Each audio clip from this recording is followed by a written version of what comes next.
All right, ready to dive into something pretty amazing. We're talking brain health.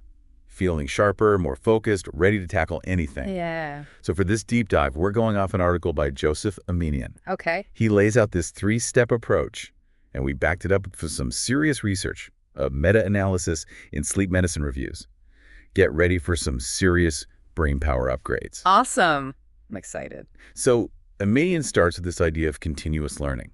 Hey. He even compares our brains to, like, supercomputers. Right, right. Pretty cool image, huh? What do you think about that? I think it's a really great analogy, actually. Just like computers, our brains need those updates to function at their best. If we let them just sit there, they won't be as sharp. Makes sense. So how does learning actually, like, change our brains? It feels kind of magical, right? It is. Learning actually creates new pathways in the brain, connections between different areas. So the more we learn, the more interconnected our brains become. Oh, wow. So it's like building a super highway for our thoughts? That's amazing. Aminian really stresses how important this is for focus and mental clarity. But then he links it to something I wouldn't have thought of, spirituality. How does learning connect to our spiritual side? It's about, being open to new ideas, new ways of thinking. When you learn, you're not just adding facts, you're expanding your understanding of everything. That kind of growth, I think, can be really impactful, even on a spiritual level. Yeah, that makes sense. So learning equals a brain upgrade, basically. Right. But Aminian keeps going. He talks about this 2021 study by Dejani and Uden. Hmm. It looked at certain brain regions involved in something called cognitive flexibility. Okay, I have to admit, that sounds kind of intimidating. Can you explain that? Sure, sure. So cognitive flexibility is your brain's ability to adapt to change, switch between tasks, think outside the box, mental agility. So it's what helps us, like, deal with those unexpected curveballs life throws at us. Exactly, like starting a new job, learning a new skill, handling a difficult situation. The Dejani and Eden study actually looked at the mechanics of this. They found three networks in the brain: the lateral and orbital frontoparietal, midcingulo-insular, and the frontostriatal. These work together to make cognitive flexibility happen. Wow, those are some serious brain regions. Yeah. But for us, in our daily lives, what does all that mean? Well, okay, let's think about the frontoparietal network. So imagine you're stuck on a problem. Then suddenly you have a breakthrough, a new perspective. That's your frontoparietal network at work, helping you shift your thinking. So if we keep our brains learning, we're actually making these networks stronger. Yeah, exactly. And Aminian has some tips for making this happen. He suggests reading, but not just anything. Explore different things, challenge yourself. Like taking your brain on an adventure. Yeah, exactly. He also talks about learning new skills, anything that interests you and kind of pushes you out of your comfort zone. So it's not just about boosting brain power, it's about, like, enriching your whole life. Right. It's about staying curious and engaged. But even the most powerful computer needs to recharge, right? And that brings us to Aminian's second step: recharging your brain's energy. Ah, yes, the power of relaxation. I like it. Yeah. Let's get into that. So just like our phones and laptops, our brains need time to rest and process everything, right? Mm-hmm. That's where sleep comes in. Yes. While you sleep, your brain is busy. It's consolidating memories, repairing connections, getting you ready for the next day. So if we don't get enough sleep, we're basically skipping brain maintenance. Basically, yeah. Yeah. And that can have consequences for your mental and emotional well-being. And remember that meta-analysis we talked about from sleep medicine reviews? It actually found a link between sleep quality and mental health. Oh, wow. Tell me more. Well, the researchers, Scott and his team, looked at data from over 8,600 people. They found that when people focused on improving their sleep quality, their mental health actually improved too. Wait, so better sleep means better mental health. That's huge. That's what the research suggests, yeah. They found what they call a dose-response relationship, meaning the more sleep improved, the more mental well-being improved. They saw pretty good improvements in depression and anxiety. So it's not just about enough sleep, but also about good sleep. I'm definitely paying more attention to my sleep from now on. Good. But Aminian goes beyond sleep, right? He also talks about nature. What's the connection there? That's a great point. Nature can really calm our minds, reduce stress, bring things back into balance. Think about how you feel after a walk in the park. Well, it's like my whole system just exhales. Right. So relaxing. Exactly. And there's actual science behind it. Studies show that nature can actually reduce activity in the prefrontal cortex, the part of our brain that's always thinking and worrying. So being in nature gives our overactive brains a break. Right. And then we feel more relaxed, more present. This decluttering, it allows us to come back to our work with more focus, more creativity. It sounds like Aminian is advocating for a more holistic approach to brain health, looking at the mind and body together. Exactly. He's showing us that taking care of our brains isn't just about, thinking better. It's about caring for our whole selves. And that includes giving our brains that downtime they need.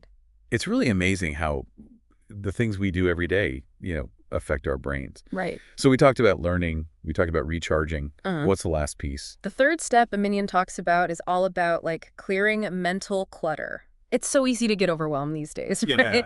Information overload, distractions, pressure. Our minds are just constantly going. Yeah, it's like having a million tabs open in your brain. Exactly. And just clutter in your house, clutter in your mind can weigh you down. Stress, anxiety, even feeling drained physically. So how do we declutter our minds? It's not like we can just toss our worries in the trash. Right. That's where things like mindfulness and meditation come in. Aminian points to this really interesting study from 2023 by Vilgus and others. They found that these practices can actually reduce how much your brain is trying to process. They improve your focus, make you feel better overall. Wow. So these things actually change our brains. Yeah. They've been shown to increase gray matter in certain areas, like the hippocampus, which is involved in memory, and the prefrontal cortex, which helps with decision-making and planning.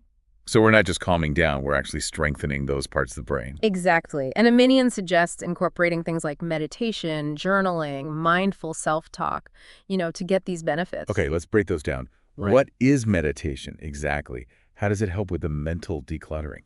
So meditation is basically training your attention. It's about being in the moment without judging. You can focus on your breath, sensations in your body.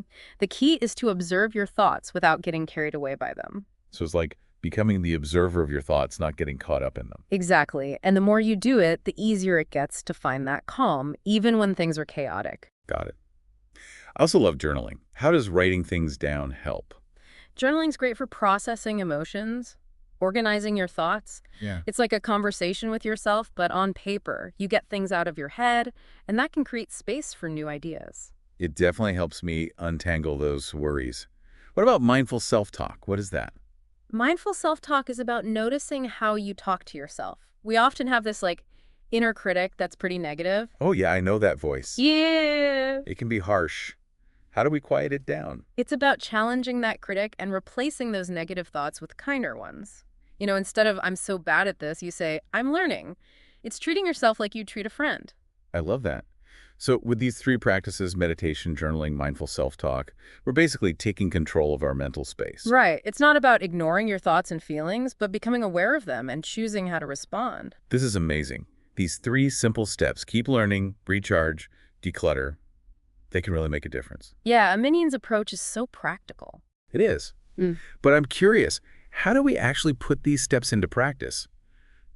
Life is busy. Where do we even begin? That's a great question. Let's go through each step and see how we can make them work in our everyday lives. Sounds good. So step one, keeping those brains learning. How can we make continuous learning part of our routine? One of Aminian's suggestions is reading. But choose things that spark your interest, challenge you a little. Make it a mental adventure. Yeah. Even a few pages a day can make a difference. Think about articles, essays, maybe even some online courses. And podcasts. There's so many great ones out there. Oh, definitely. And don't forget about just talking to people. Meaningful conversations can really help you learn and grow. It's like a brain workout. Yeah. Aminian also mentions learning new skills. What are some good ones for keeping our brains engaged? Honestly, there are so many. You could learn a new language, try a musical instrument, get into coding, or even cooking. I've always wanted to play the piano. Maybe this is my sign. Go for it. Learning new things is challenging, but it's also fun. It's good for your brain, good for your social life, good for everything. Right. Okay, so we've got some ideas for learning. Now, step two, recharging. We know sleep is crucial, but how do we actually make time for it? Yeah, it's tough. But Aminian says to create a relaxing bedtime routine. And, put the phone away an hour or two before bed. Oh, I know I sleep better when I'm not scrolling before bed. What else can we do to make our sleep environment better? Dim the lights, maybe take a warm bath, listen to calming music, things like that. That sounds nice. But what about racing thoughts at night? How do we quiet those down? Meditation or deep breathing can help. There are also apps with guided meditations that are great. Good to know. And let's not forget about nature. How can we get more nature into our lives, even if we're busy? Even small bits of nature can help. Take a walk at lunch, find a park to sit in, even just open a window. I love that. Just being intentional about bringing in some nature. Right. And even looking at pictures of nature can have a positive effect. Okay, so learning, recharging, and now the last one, decluttering. How do we actually make time for mindfulness, meditation, mindful self-talk? With meditation, the key is consistency. Even a few minutes every day can make a difference. Start small, right? Like 5 minutes in the morning. Exactly. You don't need anything fancy. Just find a quiet spot, sit comfortably, close your eyes, and focus on your breath. And there are those apps, too, that can guide you. Yeah, definitely. And remember, it's about practicing, not being perfect. It's okay if your mind wanders. That makes me feel better. What about journaling? Any tips? Find a time and place where you won't be disturbed. Morning, bedtime, lunch break. Don't worry about writing perfectly. Just let it flow. It's like giving your mind a space to just be. Yeah, even a few sentences can help. Okay, last one, mindful self-talk. How do we become more aware of how we talk to ourselves? And how do we change it? Start by just noticing your thoughts throughout the day. Are they mostly positive or negative? Are you being hard on yourself? It's crazy how much we criticize ourselves without realizing it. It is. Once you notice those negative thoughts, you can start to challenge them. Instead of, I'm so bad at this, I'm learning and growing. It's about choosing to focus on our strengths. Exactly. Be your own cheerleader, not your own critic. These are all such fantastic tips. I'm really inspired to try these 3 steps.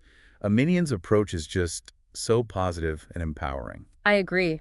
He's showing us that we have more control over our brains and our well-being than we think. So if someone listening is feeling a bit lost, where would you suggest they start? I'd say start with the step that feels most appealing to you. Maybe it's reading, maybe it's focusing on sleep, maybe it's trying some mindfulness. Just start small, keep going, and celebrate your progress. Exactly. It's a journey, not a race. Find what works for you and enjoy it. I love that. So listeners, are you ready to join us on this brain-boosting adventure? We've explored these 3 steps, the science behind them, and how to make them work in your life. It's amazing, right? Mm-hmm. As we're talking about all this, I just keep thinking about how much power we have over our own brains. Yeah, it is pretty remarkable. We often think of our brains as like fixed, but they're always changing based on what we do, what we experience. It's like we're designing our own mental landscapes. I like that. And Aminian's approach, it really emphasizes that.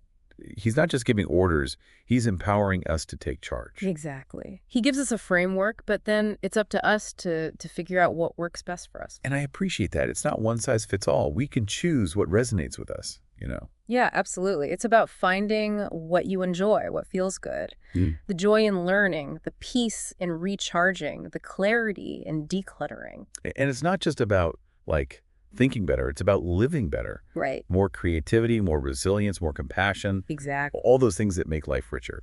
So as we wrap up, what's the one thing you want listeners to take away?